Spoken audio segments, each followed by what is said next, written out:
오늘은 성금요일입니다. 예수님께서 십자가에 달려 죽으신 성금요일입니다. 그래서 오늘 금요 기도회 저녁 8시부터 저희들이 성금요일 특별 예배를 드립니다.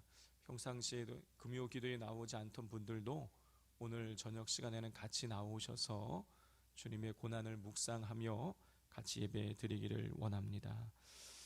대제사장과 장로들의 시기로 또 질투로 인해서 예수님은 빌라도 앞에 잡혀가셨습니다. 빌라도는 이 대제사장과 장로들이 예수님을 시기하여서 예수님이 어떤 잘못 때문에 예수님이 잡혀오신 것이 아니라 그들이 예수님을 시기 질투해서 예수님을 그렇게 잡아왔다라는 사실을 잘 알고 있었습니다. 그럼에도 불구하고 빌라도는 그 예수님을 대제사장과 장로들에게 십자가에 못 박으라고 내어주는 것이죠. 예수님께서는 십자가에 못 박히시기 전에 로마의 군병들에 의해서 온갖 조롱을 당하셨습니다. 채찍에 맞으시고 머리에는 가시면류관을 쓰시고 그리고 밤새도록 신문을 당하시고 이 비록 짧은 이 하루를 보내셨지만은 그 하루 동안에 제대로 주무시지도 못하시고 쉼없이 이리저리로 끌려다니시면서 고난당하시다가 채찍 맞으시고 그래서 정신적으로 육체적으로 완전히 피폐해질 대로 피폐해진 상태에서 십자가를 짊어지고 골고다 언덕을 오르게 되시는 것이죠. 정신적으로 육체적으로 완전히 지칠 대로 지쳐있던 예수님이셨기 때문에 그 십자가를 짊어지고 해골 골짜기로 올라가시면서 수없이 넘어지셨습니다. 한음 수 없이 로마의 군병들은 구레뇨에서 온 이 구레네 시몬을 억지로 끌어내서 예수님의 십자가를 짊어지고 해골 골고다 언덕 위를 오르게 하셨습니다. 자, 그리고 난 이후에 곧바로 예수님에 대한 십자가 처형이 시작되었습니다. 십자가는 땅에 눕혀져 있고 그 십자가에 예수님의 팔과 몸과 다리가 십자가 모양으로 이제 펼쳐지게 된 것입니다. 옷 하나도 입지 않은 상태로, 실오라기 하나 걸치지 않은 상태로 예수님은 벌거벗은 그 상태로 십자가에서 치부를 다 늘으신 그 상태로 손과 발에 대못이 박힌 채 그 십자가에 달려서 높이 올려주시게 됩니다. 성도 여러분, 생각만 해도 정말 끔찍하고 그리고 너무나 치욕적이고 너무나 고통스러운 그런 장면입니다. 예수님께서 그렇게 십자가에 못 박히시고 난 이후에 제6시부터 9시까지 하늘이 어두웠습니다. 우리 45절 함께 읽겠습니다.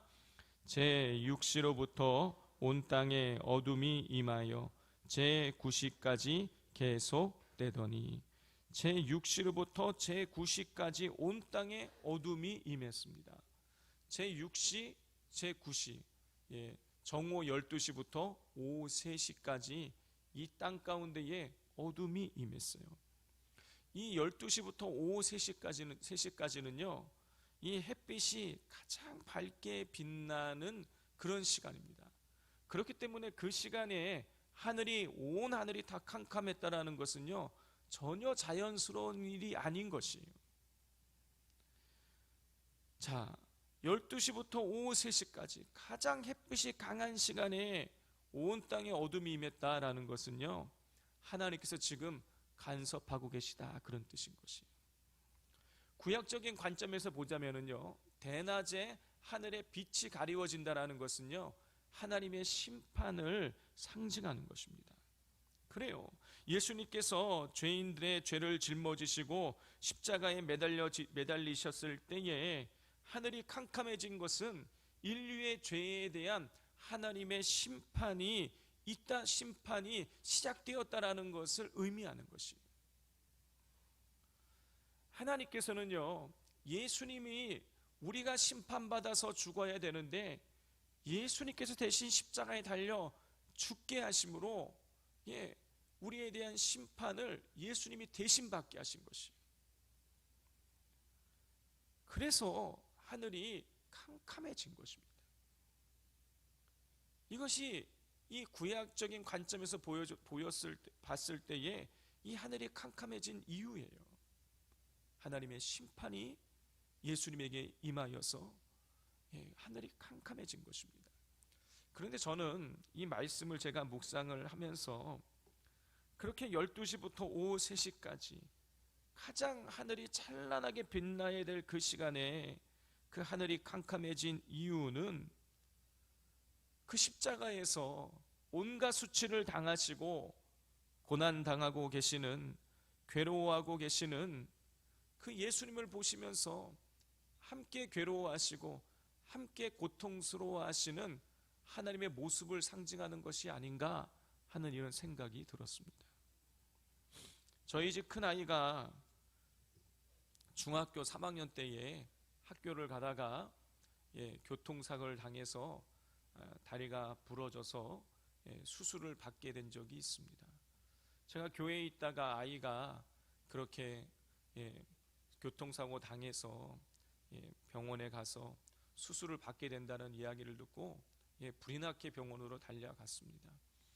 그리고 가서 보았더니 이 아이가 이렇게 침대에 누워서 너무 아파하고 괴로워하고 있더라고요. 그냥 그것만으로도 그냥 너무너무 저도 마음도 힘든 그런 상황이었는데 갑자기 의사인지 누군지 모르겠어요. 누가 나타나더니 지금 이 뼈가 어긋나 있는 상태를 그냥 놔두게 되면 수술할 때 굉장히 어렵다. 그러면서 맞지도 않은 상태에서 이 다리를 막 잡아 당겨가지고 이 뼈를 맞추더라고요. 근데 이게 막 아이가 그냥 있어도 지금 너무너무 아픈 상태인데 그 아픈 다리를 막 잡아 당겨갖고 막 비틀고 막 하니까요, 애가요 너무너무 아파하는 거예요. 우리 너무 아프면 소리가 나오지 않지 않습니까? 이 아이가요 막 침대에 누워갖고 몸을 막 바들바들 막 떨면서요 소리를, 입을 벌리는데 소리가 나지 않는 거예요. 너무너무 아프니까요 소리가 나지 않더라고요. 막 온몸이 막 바들바들 떠는데요, 제가 그 아이를요 도와줄 수가 없는 거예요. 대신 아파해 줄 수가 없는 거예요. 정말 아이의 고통을 제가 가져만 올 수 있다라면 제가 정말 그러고 싶은데 제가 그럴 수가 없더라고요. 애가 혼자 그 침대에서 막 하면서 막 떠는데요, 저는 그냥 지켜볼 수밖에 없는 거예요. 그 아이한테요 너무너무 미안한 거예요. 저는 지금 십자가에 매달려서 그렇게 고통스러워 하시는 그 예수님의 모습을 지켜보시는 하나님의 마음이 조금 이해가 되더라고요. 연약한 인간의 몸을 입고 어느 누구도 감내내긴 어려운 십자가에 못 박혀 그렇게 몸부림치고 계시는 당신의 아들을 지켜보실 때 하나님의 마음이 찢어지지 않으셨을까요? 그 고통을 대신해 줄 수도 없고 그 고통받는 예수님을 도와주실 수 없는 그 상황으로 인해서 하나님의 마음이 까맣게 타들어가지 않았을까요? 그리고 그 마음이 강렬한 햇빛을 가리고 그렇게 온 땅에 어둠이 임하게 된 것이 아닐까요? 성도 여러분, 한번 생각해 보십시오. 멀쩡한 자식을 사지로 몰아가는 부모는 없습니다. 가끔씩 자식이 엇나가면 부모가 자식 정신 차리라고 매를 드는 경우는 있지만 아무 잘못 없는 멀쩡한 자식을 남 살리겠다고 대신 죽게 하는 부모는 아무도 없습니다. 그런데 하나님이 그렇게 하신 것이, 왜 하나님께서 그렇게 괴로워하시면서 예수님을 십자가의 그 죽음의 자리에 있게 하신 것일까요? 여러분, 이유는 우리가 너무 잘 알고 있지 않습니까? 바로 우리 때문이죠. 우리 때문에, 우리를 구원하시기 위해서 예수님이 그 십자가에 못 박히시고 우리의 죄의 값을 대신 치르신 것이죠. 하나님께서 우리를 구원하기 위해서 하나밖에 없는 당신의 그 아들을 십자가에 버리신 것입니다. 오늘 본문 46절을 보면 그렇게 하나님께 버림받은 예수님이 절규하시는 장면이 나옵니다. 우리 46절 함께 읽겠습니다. 제 9시쯤에 예수께서 크게 소리 질러 이르시되 엘리 엘리 라마 사박다니 하시니 이는 곧 나의 하나님 나의 하나님 어찌하여 나를 버리셨나이까 하는 뜻이라. 예수님께서는요 십자가에 매달리셔서 엘리 엘리 라마 사박다니 나의 하나님 나의 하나님 어찌하여 나를 버리셨나이까 하시면서 절규하셨어요. 이 절규는요 하나님께로부터 철저하게 버림받은 그 버림받은 것에 대한 그 고통의 소리인 것이죠. 우리 예수님은요 창세전부터 하나님과 함께 하셨습니다. 성경을 읽어보면은요 성부 성자 성령께서 함께 천지를 창조하셨어요. 예수님이 그 십자가에 못 박히셔서 하나님께 버림받는 그 순간까지 단 한 번도 예수님은 하나님으로부터 멀어지신 적이 없으세요. 항상 함께하고 계셨어요. 그런데 십자가에 매달리시면서 하나님과 예수님 사이가 갈라지신 거예요. 하나님이 예수님을 십자가에 버리신 거예요. 그 관계가 완전히 단절되신 거예요. 그 관계의 단절로 인해서 예수님께서 몸부림치시면서 나의 하나님 어찌하여 나를 버리셨냐고 그렇게 절규하셨던 것입니다. 예수님의 이 절규를 통해서 우리는 우리를 향하신 하나님의 은혜를 다시 한번 우리 마음속에 새겨야 하겠습니다.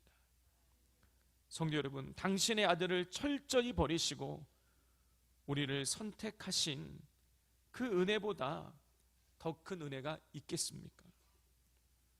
어느 부모가 당신의 아들을 남을 위해서 내어놓는 그런 부모가 어디 있겠습니까? 그런데 하나님께서는 우리를 위해서 당신의 아들을 내어주셨어요.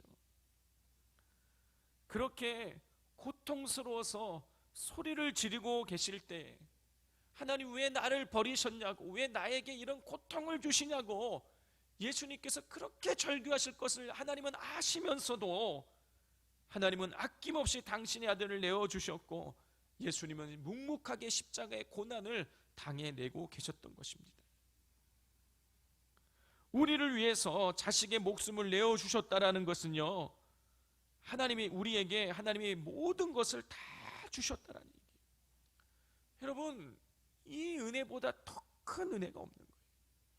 십자가의 은혜가 우리 안에 임하였다라면 여러분 다른 은혜가 없는 것입니다. 이 십자가의 은혜에 우리가 감격하고 감사하지 못한다라면 여러분 우리는요 다른 어떤 은혜를 받아도요 여러분 우리 감사할 수가 없는 것이에요. 그런데 당신의 아들을 버리시고 우리를 선택하신 하나님의 이 은혜를 우리는 너무나 값싸게 여기고 있지 않습니까? 하나님이 이미 우리가 갚을 수 없는 은혜를 우리에게 베푸셨는데 예수님은 십자가에서 당신의 물과 피를 다 쏟으시고 하나님께 버림받는 것으로 인하여서 그렇게 고통 속에서 절규하셨는데 여러분 우리는 다른 은혜 달라고 우리는 투정 부리고 있지 않습니까? 만약 우리가 다른 은혜를 구한다면 십자가의 은혜를 가볍게 여긴다면 여러분 우리는 정말 그 말 그대로 배은망덕한 것입니다. 2000년 전 오늘 하나님께서는 우리를 선택하시기 위해서 당신의 아들을 버리셨어요. 예수님께서는 하나님께 철저하게 버림받는 그 순환과 고통을 예수님은 당하셔야만 했습니다. 그래서 예수님 절규하신 것이죠. 나의 하나님 어찌하여 나를 버리셨냐고. 성도 여러분, 하나님께 버려지신 예수님의 이 절규의 소리가 들리십니까? 환한 대낮에 캄캄해진 하늘로 표현된 하나님의 그 쓰라린 마음이 느껴지십니까? 하나님의, 그리고 예수님의 그 잊을 수 없는 은혜를 우리가 날마다 가슴에 간직하기를 원합니다. 우리를 선택하기 위해서 아들을 내어주신, 그 고통을 감내해내신 하나님의, 예수님의 그 잊을 수 없는 은혜를 마음속에 되새기는 오늘 하루가 될 수 있기를 간절히 원합니다. 이제 우리 영상으로 보고 계신 분들에게는 영상을 끊을 것입니다. 왜냐하면 이 영상이 유튜브로 송출될 수가 없기 때문인 것입니다. 우리 가정에서 예배 드리고 계신 분들은 개인적으로 십자가의 그 은혜를 묵상하시면서 기도하실 수 있기를 바라고요. 이제 우리에게 영상 보여주시기를 바랍니다.